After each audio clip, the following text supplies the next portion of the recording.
Kembali di IDX First Session Closing pemirsa. Otoritas Jasa Keuangan mencatat pasar modal dan sektor keuangan berada dalam kondisi yang cukup baik meski harus menghadapi beragam tantangan global.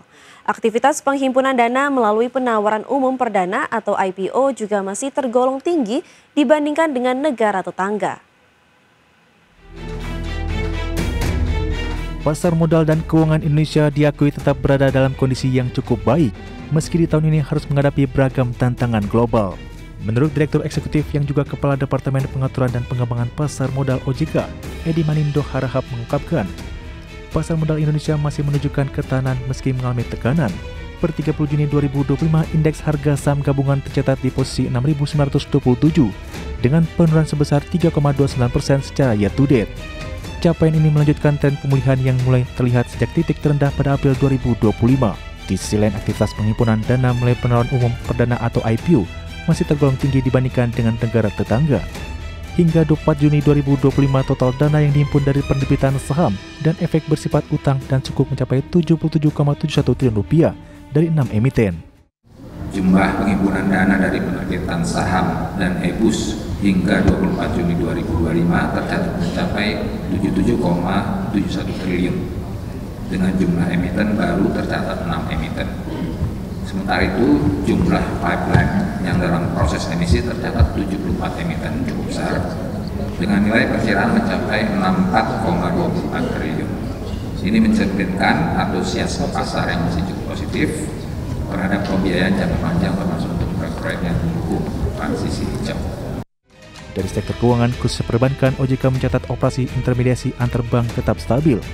Kredit perbankan tumbuh 8,43% secara tahunan pada Mei 2025 dengan nilai mencapai Rp7.997 triliun. Kualitas kredit juga terjaga ditunjukkan oleh NPL gross ratio sebesar 2,92% dan NPL net ratio sebesar 0,85%. Di samping itu, rasio kecukupan modal perbankan berada di level tinggi, yakni sebesar 25,51%. Dari Jakarta, Riki Anwardi, Tim Liputan IDX News. Pemirsa, Garuda Indonesia merombak jajaran direksi usai menerima pinjaman dari Danantara Indonesia. Perubahan ini diputuskan dalam RUU PSLB pada Senin 30 Juni 2025 kemarin. PT Garuda Indonesia Tbk merombak seluruh jajaran direksi kecuali Direktur Utama Wamil dan Sani Panjaitan. Langkah ini dilakukan setelah perseroan mendapat suntikan dana berupa pinjaman dari Danantara Indonesia. Perusahaan disahkan dalam RUU PSLB sebagai bagian dari strategi menghadapi tantangan industri penerbangan. Beberapa nama baru yang masuk antara lain Eksitarino Irianto sebagai Direktur SDM, Reza Ulia Hakim sebagai Direktur Niaga, dan Haikal Irawan sebagai Direktur Operasi, dan Mukhtaris sebagai Direktur Teknik. Komisaris independen baru juga ditunjuk, yakni Muwardi Yahya. Manajemen berharap susunan baru ini bisa mempercepat pemulihan kinerja dan efisiensi operasional. Sementara itu, Garuda memberhentikan dengan hormat sejumlah nama lama termasuk Eni Kristiani, Ade Susardi, Tumpal Hutapea. Direktur Utama Wamildan menyampaikan terima kasih atas kontribusi mereka dalam fase restrukturisasi sebelumnya. Ia menyebut saat ini Garuda tengah memasuki tahap lanjutan dalam upaya pemulihan dan ekspansi. Berbagai sumber IDX Channel. PT Widodo Makmur Perkasa Tbk menargetkan pendapatan akhir tahun 2025 sebesar Rp830 miliar.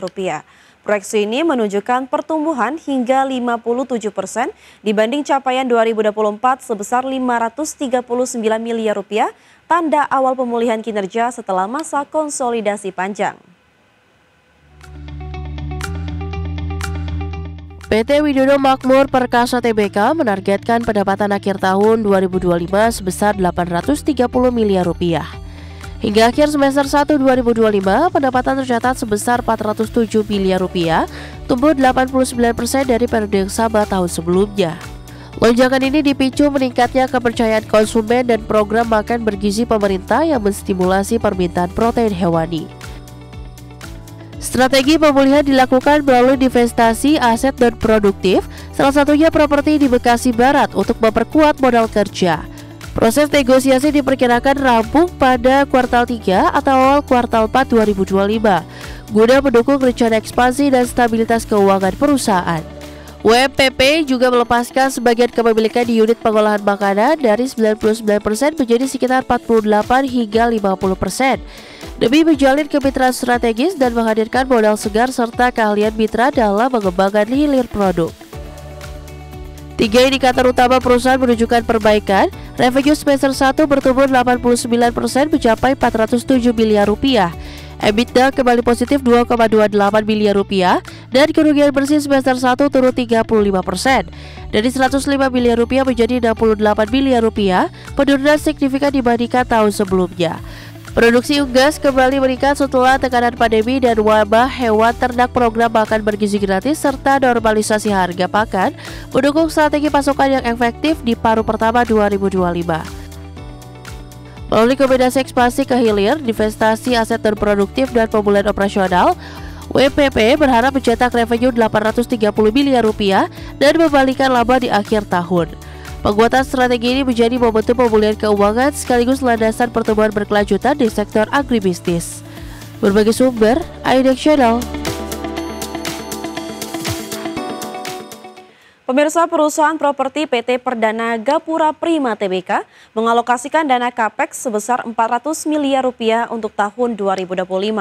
Pendanaan bersumber dari kas internal, hasil penjualan dan pinjaman medium term notes hingga 200 miliar rupiah.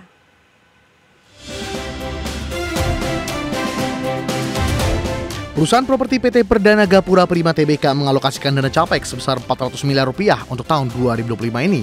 Dana tersebut diprioritaskan untuk pengembangan proyek baru dan penyelesaian proyek di kawasan Jakarta, Bogor, dan sekitarnya.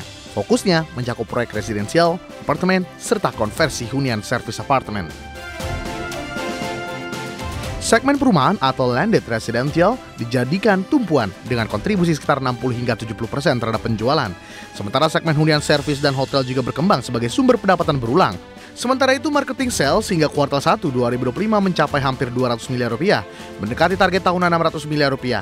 Strategi ini didukung oleh insentif PPN, DTP, dan produk baru seperti Bukit Cimanggu City dan Metro Cilegon. Produk baru menyasar kelas menengah bawah dengan harga di rentang 500 hingga 800 juta rupiah per unit. Agregat tersebut dipilih untuk meraih segmen pasar terbesar dan mendukung capaian target penjualan. Hingga akhir semester 1, realisasi capex baru mencapai sekitar 20% dari total anggaran, yaitu sekitar 80 miliar rupiah. Sebagian besar dana telah digunakan untuk pembebasan lahan strategis di Jabodetabek. Selain perumahan, GPRA juga memiliki portofolio properti komersial, apartemen dan hospitality, termasuk hotel dan service residence di Bogor, Anyer, dan Serpong. Modal pendapatan berulang ini didukung stabilitas arus kas perusahaan. Realisasi capex yang bertahap menunjukkan manajemen keuangan yang hati-hati, mendukung pencapaian target marketing sales dan pendapatan sepanjang tahun. Berbagai sumber IDX Channel.